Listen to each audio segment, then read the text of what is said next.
nothing, just a broken arm.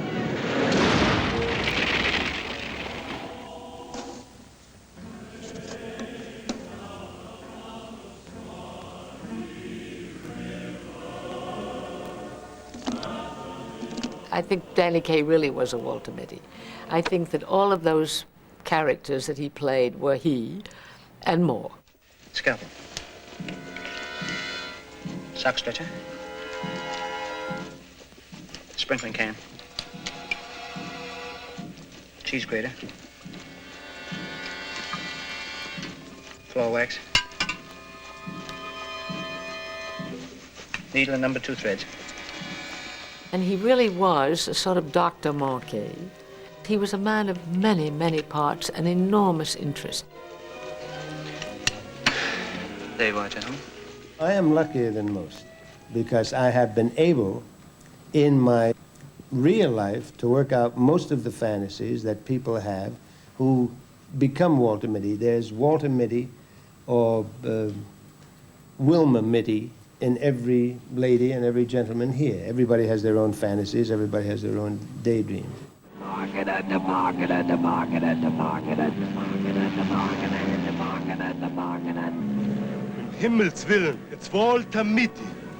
I am a lost man. Market at the market at the market at the market. He learned to fly a plane. It took him 9 months at the kitchen table. I've flown a DC-10 and I've flown a 707 and I've flown a DC-8 and a 737 and a 727. But you are a chameleon, aren't you? No, I sometimes do dramatic roles. Loved to make everybody laugh. However, when he was in a bad mood, he was very sullen, and he would go off by himself and pick at his fingers and just brood. He was quite a brooder. And he was also, he was sort of starstruck, I think, at that point. And then there was all that problem with Sylvia. Sylvia knew, in many respects, more about Danny than he knew about himself. You could see this duality raging in Danny. He was dependent upon her, but resented being dependent upon her. He wanted to be his own person, not Sylvia's creation. 1947 should have been the most successful and happiest year of Danny Kaye's life. Instead, he left Sylvia and also split with his film mentor Sam Goldwyn in a bid for independence. He accepted an invitation to visit the one city where he'd been a dismal failure, London. The London Palladium under Val Parnell was the top variety theatre in the 40s because of its policy of importing the best American talent. When Danny arrived in February 1948, Mickey Rooney was headlining, but he was proving a dismal failure. Rooney cancelled a matinee and didn't appear for the rest of the run.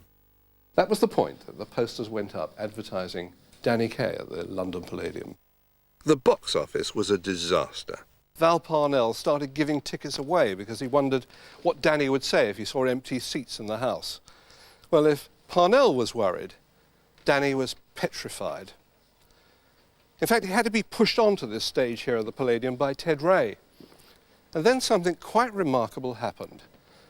The orchestra struck up. Danny faced the audience. He moved out his hands, he balled his jack, he minted his moocher, and then something very, very unusual. He moved to the center of the stage and sat down with his legs dangling. And then he started talking to the audience. No songs, no patter, he just talked to them.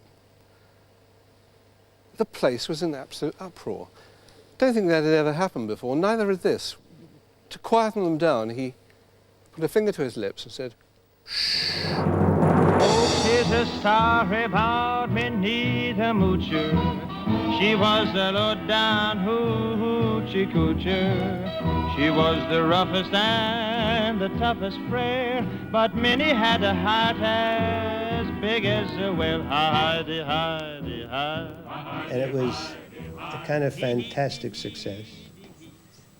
And within the space of 5 or 6 weeks, I had been thrown together with people that were, you know, only the kind you would imagine in your fantasy.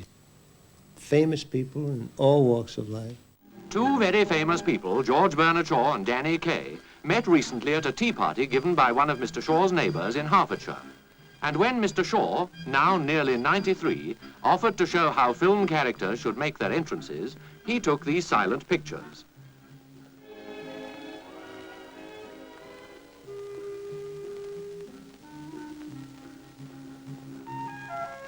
And these two great comedians then went on to delight their friends with their antics.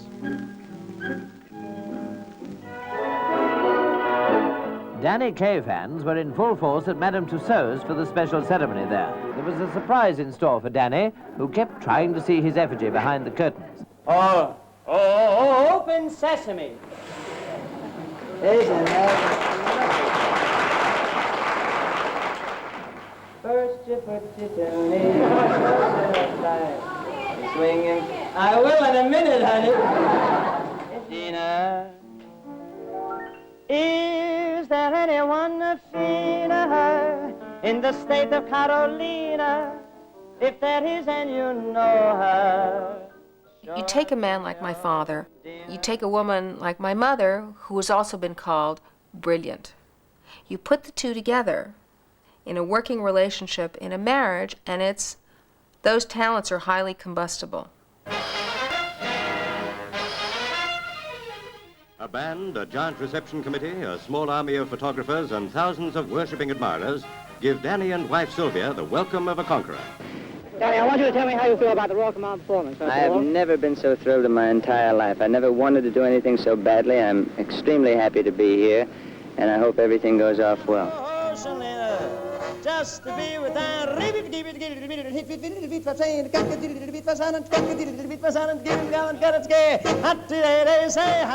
One of the things that was wonderful about Danny was this sense of composure that he would do, is he would take the audience, spin them around, and then stop. And he would have the audience totally in the palm of his hands.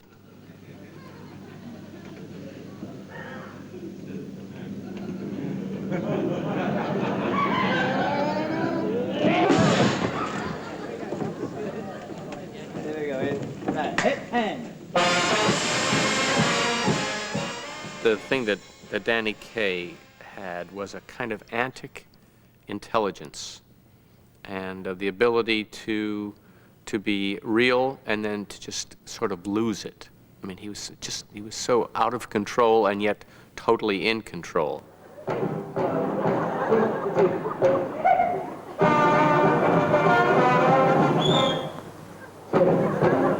He had class, lots of class. First you put your two knees closer tight. You swing 'em to the left and then you swing 'em to the right. Step around the floor kinda nice and light, and then you didn't make me laugh. All of them mine. Spread your lovin' on. Class has nothing to do about where you come from. I've known people who come from all the right sides of the tracks and they have no class. I've known a lot of people who were born dead poor. They had all the class in the world.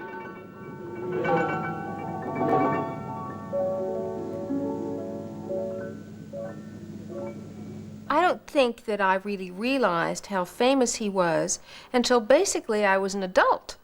And I remember my mother telling me stories when I was nuts about the Beatles. And she said, but that's what it was like when your father was at the Palladium. I think he owned it in a way, forever.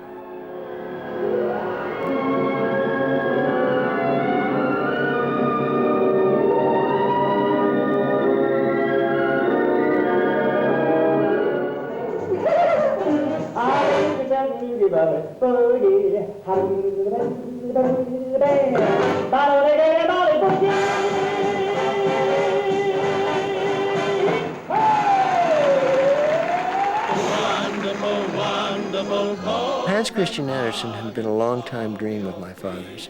He was fascinated by the subject of this incredibly ugly, incredibly unhappy man who created all these lovely legends for children. And he'd started working on it in the 30s.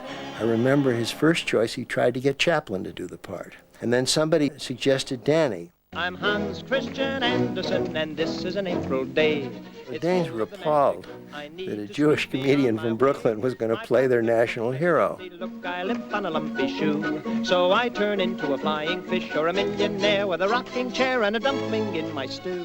I'm Hans Christian Andersen, Andersen, that's who. Goldwyn was very difficult. He knew what he wanted, and he knew it without knowing it, because it was each time an adventure. He knew where he wanted to go, but he didn't know how to go there. So you realize it was hell for everybody. All right, no, Sylvia. It was my first picture, and I had the great difficulties to speak because I was not speaking English. I had a teacher all day long following me everywhere to teach me.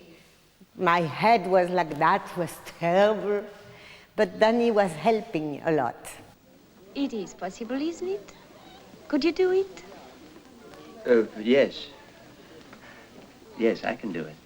Danny took on the tutorial chores of teaching her how to speak properly, like a no two people, which in music goes quite quickly. And Danny would say, no two people, and he would accentuate each vowel. No two people have ever been so in love, been so in love, been so in love. It's incredible, no two people have ever been so in love. Been so as my lovey-dove and this is unique, the positive pico. We are the most unusual couple on no earth. two people have ever moon such a moon, such a June such a June, such a spoon such a What spoon. he means is that no two people have ever been so in tune. Been so as my macaroon and I. There's a different, softer Danny in those songs. There's a whole emotional quality which wasn't in the early pictures. A swan?